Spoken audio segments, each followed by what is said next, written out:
métrologue. C'est le métrologue qui va intervenir dans le management de ces risques-là, c'est-à-dire bien connaître ces processus de mesure, bien connaître ces procédés de fabrication, de manière à optimiser et à quantifier les risques liés aux décisions. Donc de dégager du temps, là encore dans un juste nécessaire, et faire des choses plus gratifiantes. Pour côtoyer des métrologues depuis maintenant 30 ans, il y en a beaucoup qui sont malheureux, hein, puisqu'ils sont dans leur bureau, on vient les voir quand il y a des audits, des fois avant pour être sûr que tout va bien. En général, ils n'espèrent pas après, parce que si c'est après, c'est qu'il y a quelque chose qui n'a pas été. Et puis ils attendent le prochain audit pour qu'on vienne les voir. Et donc là, je pense qu'il y a des choses plus valorisantes et un travail plus intéressant à produire pour faire avancer l'entreprise, puisque le métrologue, et on ne le dira jamais assez, ne travaille pas pour l'auditeur. J'ai eu la chance de diriger des laboratoires d'étalonnage, dont un grand groupe, et j'ai vu les responsables d'accréditation de ces laboratoires-là toujours enclins à faire plus, parce que l'auditeur veut... Hein. Ok, c'est pas le but. Le but, c'est d'être accrédité, de faire son travail comme il faut, de faire de la qualité et non pas faire la qualité, c'est très différent. Et donc, du coup, ce geste nécessaire, eh ben, ça passe sûrement par des approches plus pragmatiques pour libérer du temps, pour faire des choses qui, elles, vont avoir beaucoup d'intérêt. Donc, dans une première partie du livre, on traite de la problématique plutôt statistique, théorique, mais rassurez-vous, on veut en faire un ouvrage de vulgarisation. Mais on a une approche assez pédagogique. Donc, dans une première partie, on repose les problèmes de la science probabiliste. Et en tout cas, on indique les outils, on explique les outils dont on a besoin pour faire de la smart métrologie, en fait, hein, pour faire de la métrologie qui tient compte de ces réalités-là. Et dans une seconde partie, on a alors sûrement pas été exhaustif, mais on a décliné dans différents chapitres quel était le rôle de la mesure. Typiquement, les décisions qu'on prend sur les périodicités d'étalonnage. Donc Christophe l'a dit, il y a une norme maintenant qui existe depuis 2006. La première conférence avait été portée à Bordeaux en 1999 sur les périodicités. Elle va être révisée à la prochaine décision de la commission plénière. C'est notre bébé, on sait ses limites, donc c'est normal, les normes doivent évoluer, donc celle-là évoluera, et va la rejoindre une norme sur les comparaisons inter-instruments, de manière à mettre en place des plans de surveillance entre les étalonnages qui vont permettre, et on l'explique dans le livre, par exemple de mettre des périodicités conditionnelles, c'est-à-dire qu'on ne peut pas toujours découvrir qu'un instrument de mesure n'est pas bon. On peut le faire, dans certains cas, mais dans d'autres, voilà. Mais on n'est pas obligé de l'étalonner pour savoir s'il n'est pas bon. On peut très bien imaginer des systèmes un peu plus pragmatiques qui permettent de savoir si on doute ou pas. Alors, on dit, hein, derrière toute décision, il y a un risque, mais aujourd'hui aussi, hein, quand on met une périodicité arbitraire, il y a un risque. On a un grand chapitre qui est dédié à la partie dimensionnement, enfin un grand chapitre, où on explique un certain nombre de choses sur l'approche probabiliste.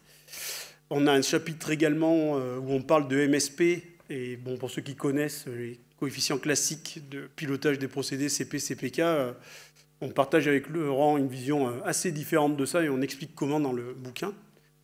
Alors on n'explique pas tout, hein. Le but de ce livre, c'était pas de faire la Bible de la smart métrologie, comme on l'a écrit dans un des teasers de cet événement, et comme je le redirai en conclusion ce soir, notre objectif, c'est de donner les clés de la smart métrologie à la communauté des métrologues. Donc il va falloir qu'on travaille tous ensemble et qu'on produise des choses, et notamment en matière de MSP, j'espère avec Marie, de faire des développements qui vont aller un peu plus loin que les développements actuels sur l'utilisation des mesures par échantillonnage pour déterminer la conformité des procédés de fabrication. Cette MSP, on en a parlé, mais elle risque, sur le dernier point qu'on aborde par le big data, elle risque d'être remise un petit peu en cause par des nouvelles façons de voir l'utilisation des données. Je vais en dire 2 mots pour vous l'expliquer. Et on a un chapitre qui, évidemment, traite de la conformité des éléments, donc d'une analyse biologique de la conformité d'une pièce. Et ce chapitre-là s'appuie sur une norme qui est sortie dans la connexion AFNOR en 2013, qui s'appelle NF ISO CEI Guide 98-4. C'est une traduction directe d'un document qui s'appelle le JCGM 106, publié par le Bureau international des poids et mesures, et qui présente l'approche bayésienne dont j'ai parlé tout à l'heure, à savoir que les risques sont liés au process et à la mesure, et qu'il faut manager ces deux-là pour savoir ce qu'il en est de la conformité. Bon, nulle envie tout de suite de vous embêter dans les détails de toutes les formules, de tous les calculs qui se cachent derrière ça. Vous les découvrirez soit dans les chapitres du livre, mais dans les publications qu'on va faire, parce qu'évidemment qu'on publie autour de la smart métrologie. Je voulais juste quand même sur des choses assez innovantes, attirer votre attention et vous dire quelques mots du big data et des conséquences importantes que ça peut avoir dans les organisations industrielles. L'année dernière, en début d'année 2015, on a lancé un site qui s'appelle Mesurons bien le big data, parce qu'on a pris conscience chez Delta Mu, grâce à nos diverses rencontres et puis notre réseau, nos discussions, notre passion, Nuno l'a décrivé tout à l'heure, Christophe aussi, je pense qu'on l'a vu. On a eu la chance de rencontrer des gens qui travaillent dans ce domaine-là, du big data, du data mining. On a eu assez de mal à comprendre ce qu'ils racontaient, ce qu'ils faisaient. Laurent m'avait dit très vite que c'était ça qu'il fallait faire, et je suis absolument convaincu du truc. Et là, pour vous expliquer un petit peu ce qu'est ce data mining dans l'usine du futur, enfin qui est déjà présente, dans les technologies numériques, pourquoi on nous parle tant de numérique, pourquoi on nous parle d'Eldorado des données, pourquoi on nous dit toutes ces choses-là.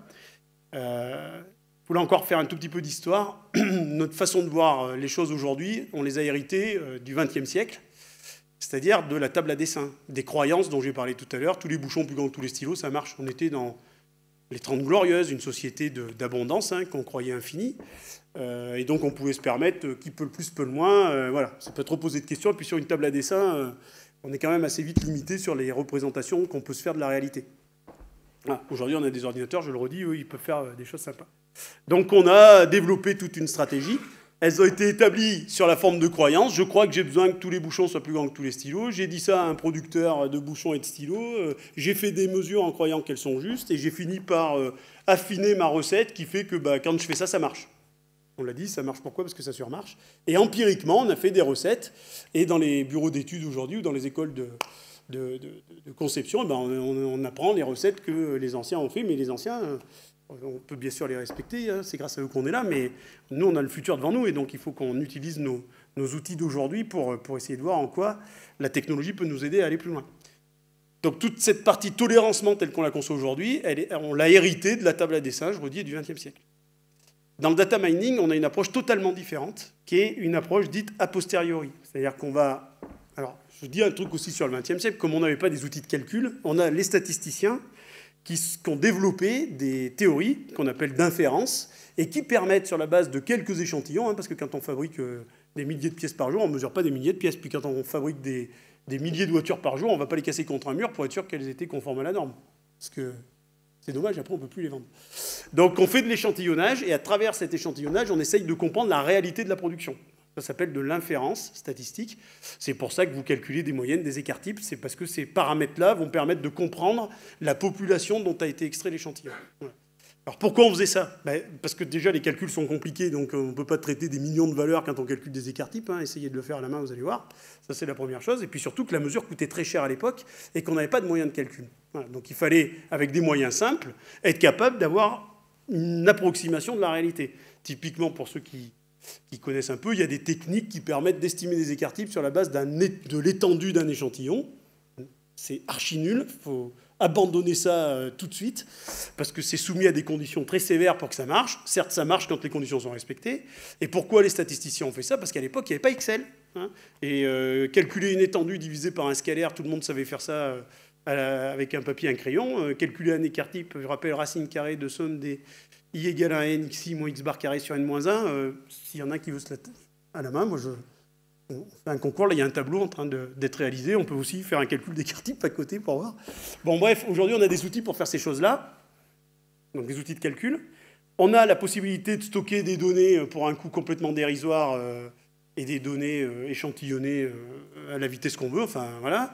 Prenons un exemple simple encore de la technologie, ce qu'elle nous offre aujourd'hui. Un capteur de température, il y a 20 ans sur une ligne de production, c'était 200 mètres de câble, 3 semaines de travaux, enfin j'imagine, je caricature un peu, mais enfin c'était pas rien d'aller chercher un point de température.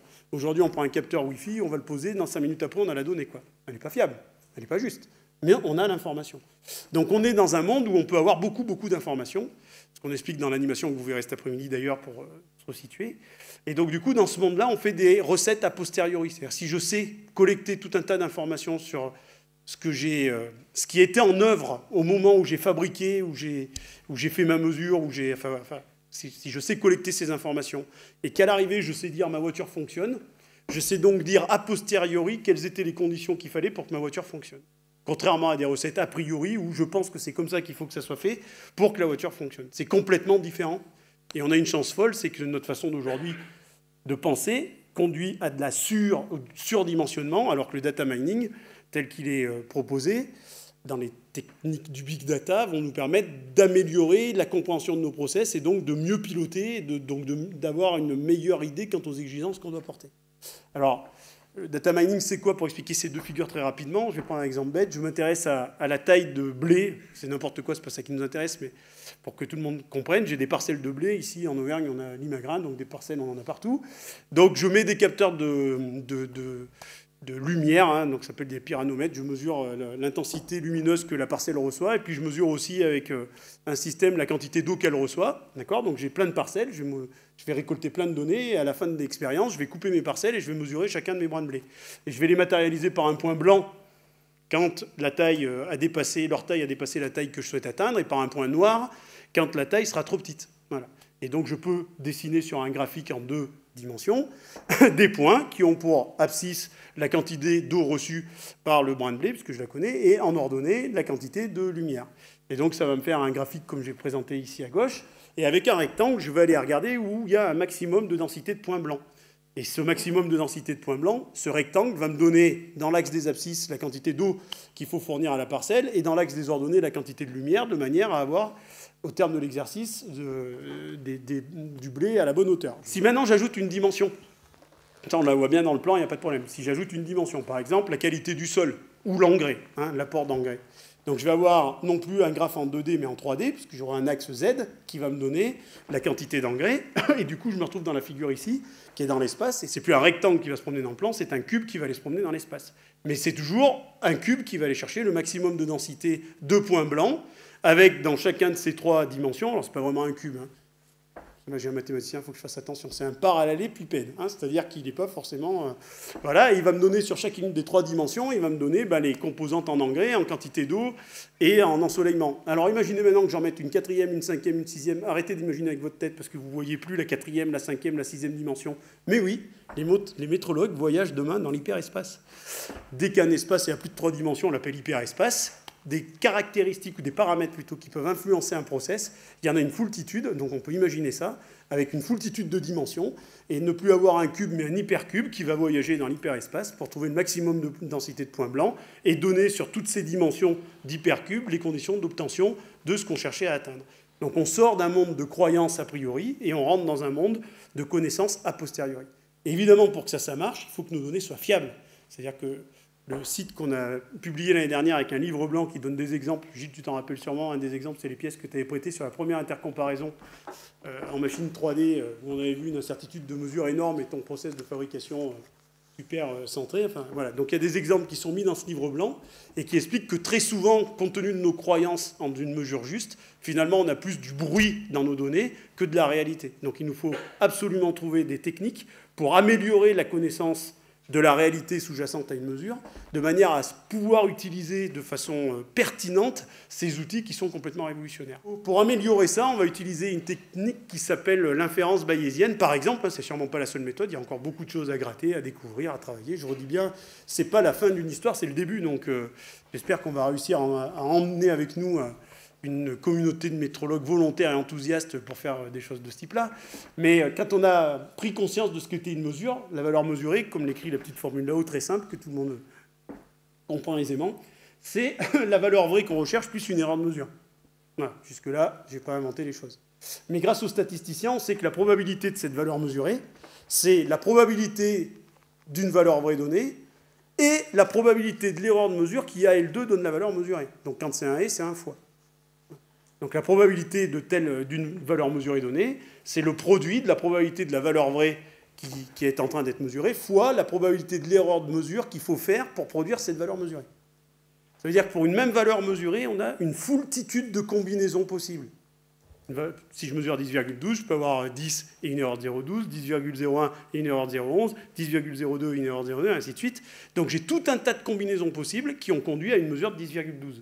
Si je connais toutes les combinaisons et toutes les probabilités des erreurs, enfin des valeurs vraies et donc de l'a priori et des erreurs de mesure, je sais faire la courbe qui est ici. Et donc, alors c'est pas classique là, on ne va pas faire des maths, mais ma loi dite a posteriori améliore la connaissance de ma mesure. C'est-à-dire que là, je suis capable de calculer derrière une valeur mesurée quelle est la valeur la plus probable compte tenu de la connaissance a priori et de l'erreur de mesure. Voilà. Alors ça paraît compliqué comme ça, mais ça se fait, on a des ordinateurs, je le redis, et on a même pour objectif, Christophe est rentré pas trop dans les détails, mais avec STAM, on veut faire des instruments de mesure qui vont être capables de faire ça. Et un instrument de mesure connecté, ma balance, elle saura où elle saura à quelle température, quel machin, et elle saura faire toutes ces corrections pour ne plus me dire simplement mon poids comme elle la voyait bêtement jusqu'à maintenant, mais elle va prendre toute l'information pour me dire, en fait, j'ai mesuré ça, mais en gros, c'est plutôt ça ton poids, on devrait dire masse.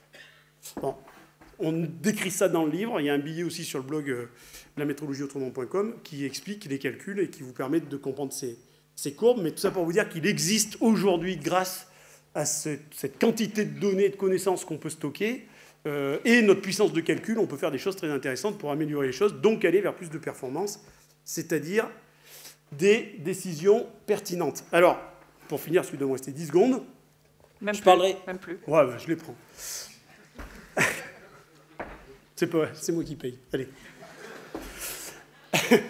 Donc, vous entendez parler de l'industrie du futur. Alors, j'ai eu l'honneur, la chance, la joie d'être sollicité par l'Alliance Industrie du Futur pour être leur ambassadeur en région Auvergne-Rhône-Alpes. J'en parlerai tout à l'heure en fin de journée. Pour ceux qui s'intéressent à ça, le concept d'industrie du futur, enfin voilà, il y a quoi? Il y a le big data, hein, les données, hein, donc la numérisation. Il y a la cobotique, il y a la génération Z qui arrive sur le marché et qui n'a plus du tout envie de se faire commander par un sous-chef d'un chef. Enfin, voilà, ça conduit sûrement probablement à l'ubérisation, mais dans les organisations de l'usine du futur, il faut tenir compte quand même des aspirations des gens, hein, heureusement, enfin, on n'est plus des machines. La fabrication additive, évidemment, hein, puisque ça, c'est une grande révolution technologique. Et nous, on est porteurs pour la smart métrologie, dans le cadre du cluster, probablement d'un travail avec le pôle de compétitivité Mont-Blanc Industrie, d'un autre pilier qui va être les données pourvu qu'elles soient fiables. Et donc, la smart métrologie pourrait, si vous le voulez, si on s'en donne les moyens, si vous adhérez, si vous investissez, si vous êtes capable de remettre certaines de nos croyances, de vos croyances en question, la métrologie pourrait devenir véritablement un pilier important de l'usine du futur, en ce sens qu'elle doit permettre à conduire, enfin, le métrologue de l'usine du futur doit être l'homme des décisions pertinentes, ou en tout cas donner les moyens aux industriels de prendre des décisions pertinentes. Alors je sais, Laurent, que tu n'aimes pas mon petit dessin avec mes bonhommes qui convergent, mais voilà, ces petits bonhommes représentent tous les acteurs de l'entreprise, l'opérateur, l'acheteur, le concepteur, le client, le prospect, la société civile, l'écosystème, voilà, et on doit tous converger vers un but, c'est l'efficience, c'est le juste nécessaire. Et j'en aurais terminé en ayant volé quelques secondes, Marilus, je te prie de m'en excuser. Et voilà, j'ai fini de vous parler de tout ça. Ça aurait été dommage de ne le faire qu'en 35 minutes, bravo, Ah, messieurs, dames. Jean-Michel Pouf. J'aurais fait moins long.